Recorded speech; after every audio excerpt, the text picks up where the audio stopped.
bienvenida a Elías Hernández Pacheco y le queremos decir que hace poco creamos una radio del centro llamada Radio Edu y tenemos una sección llamada Encuentro con Escritores, en la que es usted el primero que va a ser entrevistado.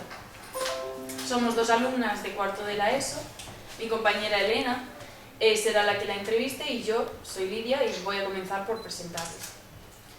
Luis Cambrina es doctor en Filología Hispánica y profesor titular de Literatura Española en la Universidad de Salamanca, el mismo lugar en el que se doctoró.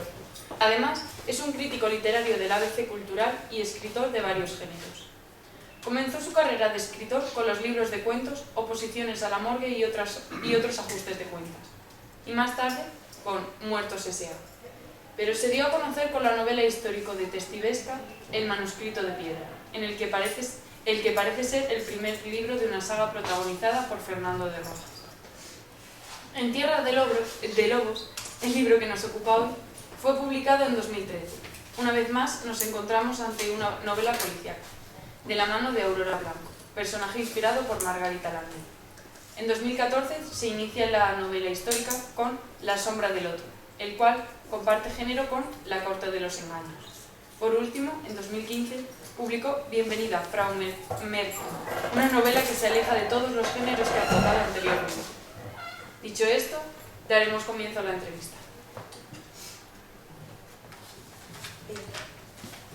¿Cómo le llegó el amor por la escritura? ¿Le gustó desde que era pequeño o apareció en un determinado momento de su vida, debido a que algún libro o persona le inspirara? Bueno, antes que nada, encantado de estar aquí con vosotras en el instituto y de inaugurar, es un honor inaugurar esta nueva serie de entrevistas radiofónicas. Bueno, espero que eso os traiga de suerte y tenga una larga vida. En cuanto a la pregunta, pues yo creo que la vocación como escritor, el amor por la escritura, yo creo que empezó más bien en la adolescencia. Pero claro, antes que eso es más importante la vocación de lector, ¿no? Todo escritor es antes que nada un lector y eso empezó un poco en la infancia gracias a mi abuelo. En mi casa no había prácticamente libros, había unos poquitos de una colección de esas que llamaban de la RTV, de precios populares, de clásicos. Pero bueno, mi abuelo sí que tenía cierta afición, aunque no tenía estudios, pues sabía leer y escribir y bueno, leía mucho novelas del oeste, como las que leía casi todo el mundo en aquella época. Y también le gustaba un poquito la novela histórica y también leía prensa, leía El Caso. Precisamente mi fascinación por El Caso viene de aquella época, ¿no? Que yo veía a mi abuelo devorar literalmente la revista nada más que salía a la calle. Luego leía algunos trozos a mi abuela, que no era aficionada a leer, sabía leer, pero prácticamente no leía nada. Entonces, bueno, esa parte de mi abuelo y el hecho de que me llevara él de vez en cuando a la biblioteca pública que estaba cerca de su casa, pues lo que despertó mi afición por la lectura.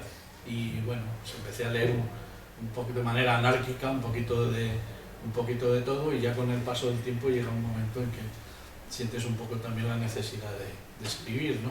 Quieres un poco imitar eso que a ti te produce tanto placer, pues quieres también imitarlo de alguna manera. Y bueno, pues en la adolescencia escribí poesía como tanta gente, por lo menos en aquella época, estoy hablando de los años 70, la primera mitad de los años 70, y también escribí algunas obras de teatro. Era una época que se hacía mucho teatro así en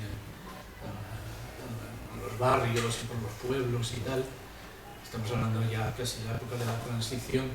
Y yo en el instituto y fuera del instituto hacía obras de estas colectivas, ¿no? Aunque yo era generalmente un poco el que a la hora de escribir llevaba la voz cantante. Bueno, eso es lo que hice. Relatos no escribí, no sé si es que no tenía tiempo o no me interesaba el género. Y luego sí, ya con el paso del tiempo pues empiezas a escribir relatos y novelas. Yo soy un escritor tardío. Las novelas empecé a escribirlas ya casi con 50 años, con 48 años, ¿no? Pero bueno, luego en estos años que han pasado, en estos 9 años, he publicado 6 novelas y o sea, que estoy un poco desquitándome de todo el tiempo que no escribí. Lo que pasa es que además se me cruzó en el camino la vocación de estudioso de la literatura y crítico literario, y en fin, y eso hizo que fuera relegando un poquito la creación. Pero bueno, yo lo veo todo junto, ¿no? Lector, estudioso, profesor, escritor, he hecho un poco todo eso, de lo que más te divierte, por supuesto, y en lo que más uno se entrega es a la literatura. Muchos escritores afirman que tras haber publicado sus obras, las leen y desearían poder cambiar muchas cosas. ¿Se incluye usted en este grupo? Sí, y por eso procuro no leerlas. Procuro no leerlas. Lo que pasa es que, claro, cuando tienes que dar charlas y tal, en institutos, por ejemplo, o clubes de lectura, que te van a preguntar sobre la novela, etcétera, pues bueno, a veces no te queda más remedio, si no leerla entera, leer cosas. Me ha pasado ahora con En Tierra de Lobos, llevaba mucho tiempo sin echarme el ojo y he estado leyéndola un poco ahora en el autobús, y efectivamente, claro, uno siente eso, ¿no? Siente a veces un poco de vergüenza y siente ese deseo de haber cambiado cosas, ¿no? Eso es verdad. Pero bueno, hay un momento en la escritura que tienes que poner el punto final, tienes que entregar el libro, y de ahí ya el libro deja un poco de ser tuyo, ya es de los lectores, ¿no? Y muchas veces los lectores te hacen comentarios, te dicen cosas en las que tú no habías pensado, pero que de alguna manera tienen que estar ahí también en el libro, ¿no? Así que por eso procuro no releer nada. Con otros sí he tenido que releerlos porque tenía que corregir pruebas, y ahí, aunque no te dejan los editores, lo único que quieren es que corrijas las erratas y tal de la primera edición para que no pasen a las siguientes. Pero bueno, yo siempre procuro hacer unos cambios, etcétera, pero la tentación de cambiar es muy grande, ¿no? Porque realmente una novela o cualquier otro género, cualquier pieza de otro género, como dijo alguien, nunca se termina, ¿no? Simplemente se abandona. Llega un momento que ya no puedes seguir, porque eso lo decía Juan Ramón también, ¿no? No la toques ya más, que así es la rosa. Es que hay un momento también muy peligroso en el que ya los cambios, en vez de mejorar el libro, pueden empeorarlo. Entonces es mejor no tocarlo. Lo que pasa es que eso, cuando vuelves después de mucho tiempo y una distancia, yo venía en el autobús leyendo la novela, a veces de repente no me daba cuenta de que la había escrito yo. Eso es estupendo, y otras veces, sin embargo, pues sí que había cosas, oye, esto tal, ahora lo contaría de otra manera, o esto tenía que haberlo desarrollado más. Ya no hablo de errores o cositas más leves de sintaxis, etcétera, ¿no? Que también siempre se pueden mejorar, pero tiene que haber una ley del punto final, y bueno, hasta aquí hemos llegado, ¿no? ¿Cómo surgió la idea En Tierra de Lobos? Bueno, la idea, surgió por varias cosas, pero el desencadenante yo creo que fue la lectura curiosamente, de una tesis doctoral. Yo conocí a una hispanista francesa de origen español, sus padres eran españoles, que da clases en París, y nada, me regaló su tesis doctoral, que la había publicado en francés, y era sobre el caso, y entonces me pareció fascinante, porque ella es una profesora de literatura española y además muy buena y muy reconocida, y me llamó la atención que hubiera hecho una tesis sobre el caso, la etapa dura del caso, los 10 primeros años, ¿no? Y bueno, la leí con mucha atención, y mientras leía la tesis me empecé a acordar de mi abuelo devorando el caso cuando salía cada semana, o leyéndole a mi abuela, o comentándome alguna cosa a mí. Era niño, algo de lo menos truculento, porque en el caso también se publicaban muchas noticias curiosas, ¿no? Y bueno, entre una cosa y la otra, pues surgió la novela, ¿no?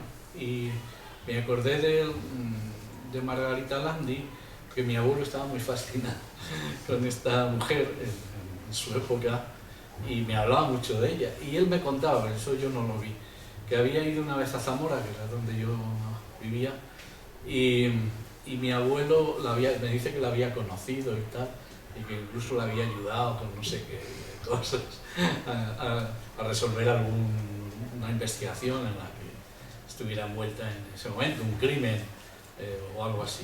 Y bueno, pues eso, yo recuerdo una carpeta de esas azules con gomas, esas carpetas antiguas, llena de recortes del caso y sobre todo de entrevistas donde aparecía esta mujer, ¿no? Y que llamaba mucho la atención en aquella época. No es que cuando empieza en el caso ya tiene unos 30 o 30 y tantos años, pero llamaba mucho la atención porque era rubia y muy pizpireta y muy decidida, y eso llamaba mucho la atención. Además, en un mundo de hombres, el mundo de los reporteros de sucesos, de los policías, de los guardias civiles, era una cosa pues que tenía cierto glamour dentro de lo que era esa realidad tan terrible, ¿no? Y bueno, pues de ahí vino un poco, o sea, de alguna manera fue mi abuelo el que me llevó a interesarme por esta época, que también es otro de los elementos importantes de la novela. Yo quería hacer una novela donde estuviera esa atmósfera tremenda de aquellos años 50, de aquellos años de la posguerra. Yo no lo conocí, pero claro, mis padres y mis abuelos sí, y a través de ellos pues yo tenía toda una serie de imágenes, ¿no? Por ejemplo, sobre todo son sensaciones, ¿no?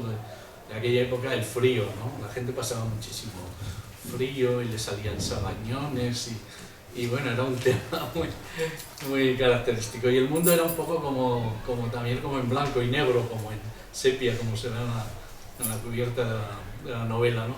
Bueno, pues quise hacer un poco una novela con todos estos elementos, eso que llaman una novela negra, porque no se trata solo de investigar un caso, sino de ver un poco también cómo era la sociedad, o una parte de la sociedad de la época, y claro, esa época era tremenda. Y luego el año, para mí también es importante, el año que elegí para la novela, era un año sobre el que yo ya había trabajado mucho en los estudios que hice de poesía, en mi tesis doctoral, que yo siempre trabajé sobre lo que llaman la generación de los 50, y que eran esos poetas que empezaron a publicar en esos años 50, y era una época que yo había estudiado mucho, me interesaba, porque es una época, el año 53 un poco termina lo que es la primera etapa de la posguerra, la más dura, la más autárquica, como se decía entonces, la más cerrada sobre sí misma, y la más dura y la más represora, etcétera, y donde más hambre se pasó. Y ya el año 53 ahí empieza a cambiar un poquito la cosa, ¿no? Y en ese año 53 pasan muchas cosas que pretenden, pues es un poco legitimar el régimen de Franco, lavarle la cara, que parezca algo más moderno, ¿no? Y por dar un detalle que aparece en la novela, el año 53, cuando se termina el edificio España, de la Plaza España de Madrid, que tanto sale en la prensa y tal ahora, porque están intentando hacer algo con él, y está vacío por dentro, y bueno, se inauguró en ese año 53, entonces Madrid parecía Manhattan, ¿no? De alguna manera, el comienzo de la Gran Vía también y tal, y parecía una ciudad moderna y una ciudad, por tanto, pues eso, que ya dejaba de ser oscura y fría, pero que todavía lo era, y sobre todo en las pequeñas ciudades de provincias, que es donde también se sitúa la novela. O sea que desde ahí nació un poquito todo. Sí. ¿Y el tema de la caza humana, al que se hace referencia, fue uno de los casos de Margarita o más bien producto de su imaginación? Exactamente, de mi imaginación. No está entre los casos de Margarita Landini, del caso. No podría estar. Es que precisamente, y es una de las cosas que se ven en la novela, eso no se podría haber publicado. No hubieran dejado que se publicara. O sea que a lo mejor ocurrió, pero no trascendió. No salió a la luz. Hombre, yo me inventé un caso, de todas formas inspirado en otros casos. O sea, yo cogí cositas de aquí y de allá y me inventé un caso que yo quería que fuera como una especie de fábula del franquismo. Que era de un mundo, de una tierra de lobos, donde los pastores, es decir, aquellos que tenían que cuidar a la gente y protegerla, etc., eran lobos, ¿no? Entonces, bueno, tiene algo también eso de fábula, incluso si queréis, hasta de cuento, ¿no? Pero, por otra parte, muy realista. Yo creo que eso, si no sucedió así, debieron de suceder cosas muy parecidas, ¿no? Porque para mucha gente de la época, la gente que estaba en el poder y eso, pues los demás eran meros objetos de los que servirse, ¿no? Los explotaban laboralmente, los utilizaban. O sea, había casos de verdadera servidumbre, ¿no? Si habéis leído Los Santos Inocentes de Delibes, pues un poco también aparece eso, ¿no? Casi un régimen feudal. De modo que bien podía haber ocurrido que para divertirse muchas de estas personas hubieran hecho cosas muy semejantes. ¿Y es posible que este sea el primer libro de una saga que haya comenzado con la relación de Aurora y Emilio Camilleri? Bueno, la verdad es que la idea era esa. O sea, la idea, cuando ya la novela está acabándose y tal, pues era, bueno, pues de aquí podría salir una serie, ¿no? Y yo, de hecho, ya me había documentado para los 2 libros siguientes. Yo quería que fueran libros no muy extensos, de unas 150 páginas, como mucho 200, y que fueran casos, después de este, que fueran casos que hubieran sucedido realmente y que hubieran quedado más o menos sin resolver. Y entonces, bueno, no solo casos criminales de este tipo, asesinatos, sino también catástrofes, no naturales, pero sí catástrofes, por ejemplo, como lo que había ocurrido no sé si os sonará, en el año 59 en el lago de Sanabria, en la provincia de Zamora, reventó una presa que estaba en la montaña y esa presa se llevó por delante un pueblo entero que fue a parar al lago, ¿no? Entonces, claro, eso no fue una catástrofe natural, sino que las obras se habían hecho de una manera precipitada, había habido mucha corrupción, no se habían utilizado los materiales convenientes, y entonces un día se abrió y reventó y murió bastante gente. Entonces yo quería que Margarita Landi fuera a investigar ese caso. Yo lo conocía porque yo había ido mucho a Sanabria y además tengo muchos libros y papeles y declaraciones de gente y quería que ese fuera un caso. Y luego el otro que había pensado era uno de la muerte de un estudiante en Madrid en el año 56. Era un estudiante falangista y murió en unos enfrentamientos estudiantiles entre los falangistas y la gente de izquierdas, del Partido Comunista, etc., estaban intentando organizar un congreso literario, pero que también era político, ¿no? Y entonces en esa manifestación murió este falangista y nunca se llegó a descubrir quién lo había matado. Hubo muchas detenciones, etcétera, sobre todo de gente de izquierdas, pero luego se descubrió que la bala le habían quedado por detrás y no por delante, con lo cual es muy probable que hubiera sido uno de los suyos. Eso que se llama en la guerra fuego amigo y no el enemigo. Entonces, bueno, esos 2 casos los tenía ya preparados y documentados. Lo que ocurre muchas veces es que, bueno, pues te surgen otros proyectos, te metes con ellos y esto va quedando atrás, pero no descarto algún día hacer esas novelas. ¿Has visitado todos los lugares en los que está ambientada su obra o, por el contrario, debido a que la obra la estaba escribiendo, ha tenido la necesidad de visitar esos lugares? Bueno, en concreto, en este caso, los he visitado, pero claro, en una época distinta a la que se refleja ahí, ¿no? O sea, hay lugares que ya no existen. El barrio chino de Salamanca ya no existe. Yo, cuando fui a estudiar allí, todavía quedaban algunos restos, algún bar, alguna casa destruida que se veía todavía el cartel, el letrero del bar. Eran siempre lugares como muy exóticos, ¿no? Orientales y tal. Entonces eso yo lo he visto ya en ruinas, lo he visto desaparecido. Toda esa zona ha cambiado mucho, ¿no? Entonces, bueno, sí, me gusta visitar los sitios y ver, aunque quede algo, ¿no? Una pequeña muestra. Pero en muchos casos pues tienes que recurrir a la documentación, ¿no? Los libros, la hemeroteca, o preguntarle a gente que había vivido allí, etc. Entonces sí, generalmente en las novelas lo hago. En algunas, en la de Cervantes no pude visitar, no está en el Argel, nunca, entonces no. Eso tuve que no inventarlo, porque afortunadamente hay muchos dibujos y planos y tal. Pero sí, el espacio para mí, los escenarios de las novelas son muy importantes. Entonces me gusta siempre eso, escribirlos y reflejarlos, no describirlos allí de manera muy detallada, ¿no? Sino con unas pocas pinceladas para que el lector pues, se sienta un poco dentro de ese ambiente, ¿no? Y entonces el barrio chino de Salamanca, pues en aquella época tenía mucho ambiente. Por un lado por la universidad, pues, mucha gente joven en una época terrible y tal, de mucha represión sexual, pero por otro lado es que en aquella época pasaba por Salamanca mucha gente de negocios, ganaderos, etcétera, y había unas minas en la provincia de Salamanca, etcétera, entonces pues, había mucho ambiente, parecía una cosa más, parecía Las Vegas, ¿no? Las Vegas un poco en pequeña escala y en esos años, ¿no? Y por eso me encargué mucho, pero lamentablemente yo de eso vi muy poquito.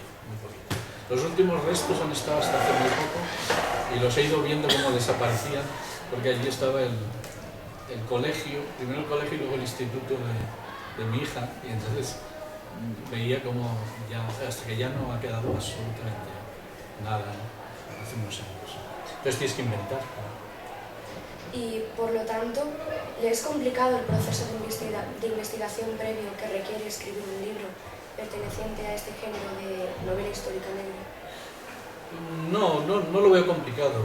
De hecho es una de las fases más divertidas y más amenas de la novela, ¿no? Porque tú estás aprendiendo cosas, se supone de mundos, de personajes, de personas, de grupos sociales, de épocas que te interesan. Y por otro lado, es muy bonito ver cómo a veces el azar, bueno, el azar seguramente no existe, ¿no? Pero eso que llamamos azar, que a lo mejor es el destino, pero a veces te brinda hallazgos muy interesantes que luego puedes meter en la novela, ¿no?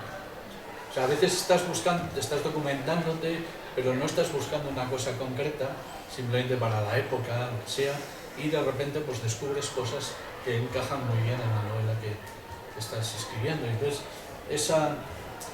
abrirte un poco eso a los hallazgos casuales, a eso que llamamos azar, está muy bien, ¿no? Y es una de las cosas que hace atractivo el proceso de documentación. Yo no lo llamaría investigación, porque investigar es ir a archivos, etcétera, y los escritores, salvo para determinadas novelas, generalmente no tenemos que ir a archivos, ya han ido otros.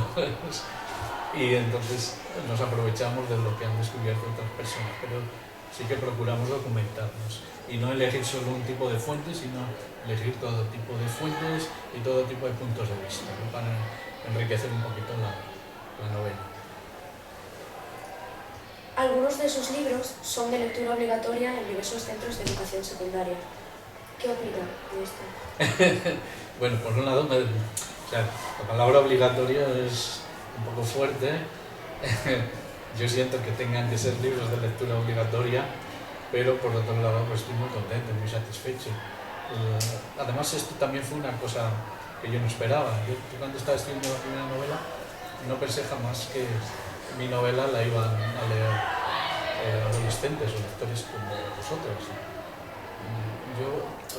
Yo escribí una novela para que la pudiera leer todo el mundo, incluso personas que no leen novelas. Y de hecho me han dicho algunos lectores que la primera novela que han leído en su vida ha sido El manuscrito de piedra, lo cual también me enorgullece mucho. Pero sobre todo esto, el que en muchos institutos sea un libro de lectura obligatoria o recomendada, o como sea, y que el libro funcione y lo sigan poniendo al año siguiente, y luego los comentarios que te hacen, las preguntas que te hacen, todo eso la verdad que yo no lo esperaba y para mí ha sido una de las grandes sorpresas que me ha deparado la literatura, ¿no? Un poco también cuando escribes este tipo de novelas históricas, con intriga, o de intriga pero con algo de histórico también, como En Tierra de Lobos, es que puedan servir de puente entre nuestra época, el mundo en el que vivimos, en el que vivís, y aquellas épocas pasadas, ¿no? Eso es un poco uno de mis objetivos. Y sobre todo los que sirven de puente entre ahora y el pasado, pues, Rojas, para la época de los Reyes Católicos, Cervantes, etc. Para eso es maravilloso, ¿no? Creo que la literatura tiene también una utilidad, ¿no? Tienes que entretener, eso por supuesto, en el sentido de que el lector tiene que disfrutar desde el principio hasta el final, bueno, con alguna caída en medio, pero en general que disfrute. Y en segundo lugar, tienes también que procurarle emociones que tengan que ver, pues, con la intriga o con las relaciones, con los personajes, con el amor, con el odio, con las venganzas, con lo que sea. Y luego también siempre hay que intentar un poco aportar algo, enseñar algo, o estimular el deseo por querer saber algo más de la posguerra, de cómo era la revista de sucesos, el caso, que es la que inspira la novela, cómo era Margarita Landi, en fin, cómo era esa época, o cómo era la época de Rojas. Eso es lo mejor que le puede pasar a un libro. Por eso estoy encantado de que esté en los institutos y me gusta todos los años ir a unos cuantos centros y tomar contacto con buena parte de mis lectores y ver qué es lo que dicen. Un poco con la idea de que a lo mejor, como siempre, se puede mejorar, y aunque no puedes mejorar ya los libros que has publicado, por lo menos los que estás escribiendo que sean un poquito mejores. Más que escribir como un trabajo, usted lo encuentra como una diversión, una forma de emplear su tiempo haciendo algo que le relaja, le gusta y le entretiene. Disfruta con ello como mucha otra gente lo hace. Y bueno, ¿cree que la suerte tiene algo que ver con que un escritor salga a la fama?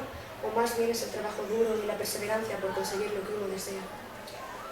Las dos cosas, sí. Yo solo creo en el trabajo.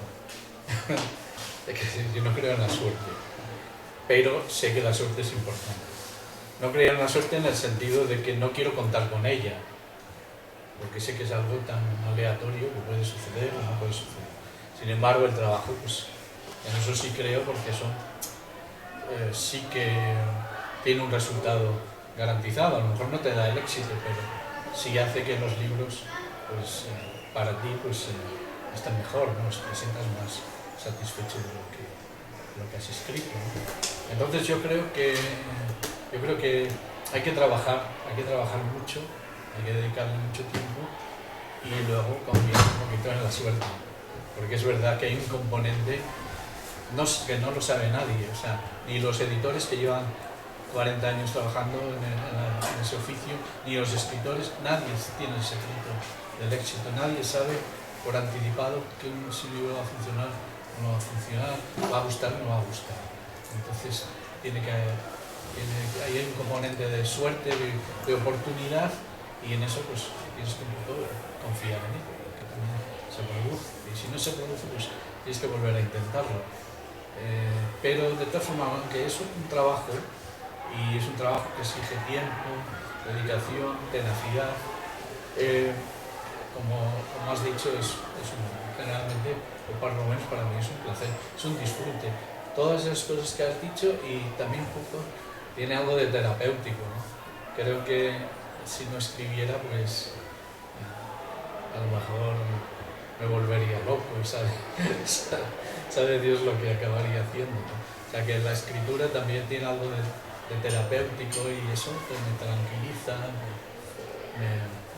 me enriquece por dentro, y eso me da disfrute, y el disfrute del placer es algo muy, por supuesto, muy importante. Y bueno, se habla de que algunas de sus obras serán llevadas a la pequeña pantalla, y en ocasiones ocurre que al adaptar el guión de una novela para crear una serie o película, se realizan cambios hasta el punto de que el guión deja de estar basado en el libro para estar inspirado, que es algo bastante diferente. ¿Le asusta lo que pueda cambiar del libro al llegar a la pantalla? Pues esta situación no se ha producido, puesto que ninguno de esos intentos ha cuajado, todavía no se ha llevado. Se ha hablado a veces de adaptar alguno de mis libros, pero no, hasta la fecha no ha habido ningún proyecto que haya salido adelante. Y es verdad que eso, por un lado, a mí me gusta mucho el cine y las series de televisión actuales, me refiero a estas americanas por cable o algunas europeas, me gustan mucho, creo que hay un gran talento, incluso opino lo que algunos que son la gran literatura del siglo XXI o de lo que llevamos en el siglo XXI. Entonces, por un lado me atrae, me seduce mucho ver mis obras y mis personajes en la pantalla, ¿no? Sea en la grande, sea en la pequeña, sea en la tablet, me seduce mucho y me gustaría, ¿no? Porque además yo creo que mi escritura es muy visual, muy cinematográfica, dicho en el sentido positivo de esta palabra. Pero por otro lado te puede pasar lo que tú dices, ¿no? Que al final el resultado sea malo y te lleves un disgusto, ¿no? Pero bueno, eso es lo de antes, hay que taparse los ojos y decir que sea lo que tenga que ser. Y si no, pues lo mejor no vender los derechos, como hace Ruiz Zafón, ¿no? Que me parece una postura muy coherente. Dice, para hacer en el mejor de los casos lo mismo que ya está en la novela, no merece la pena.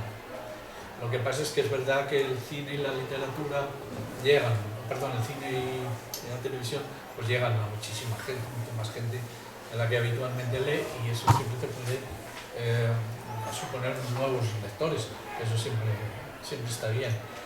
Pero bueno, lo que está claro, y eso pasa en todas las cosas de la vida, siempre hay que pagar un precio por todo. Lo importante es que ese precio no sea excesivo, ¿no? Y bueno, ya para terminar, decir que En Tierra de Lobos es un libro muy ameno, interesante y fácil de leer que engancha desde las primeras páginas. Que muchísimas gracias por haber venido y habernos dado esta oportunidad. Bueno, gracias a vosotros y a quien está detrás de vosotras y al instituto en pleno, que por lo poco que llevo viendo, pues hay muchas actividades que se salen de lo que es un poco la teoría en las aulas, y eso es la mejor forma de aprendizaje. Bueno, gracias por vuestras palabras sobre las novelas, por vuestro interés, y nada, que nos sigamos viendo en el futuro.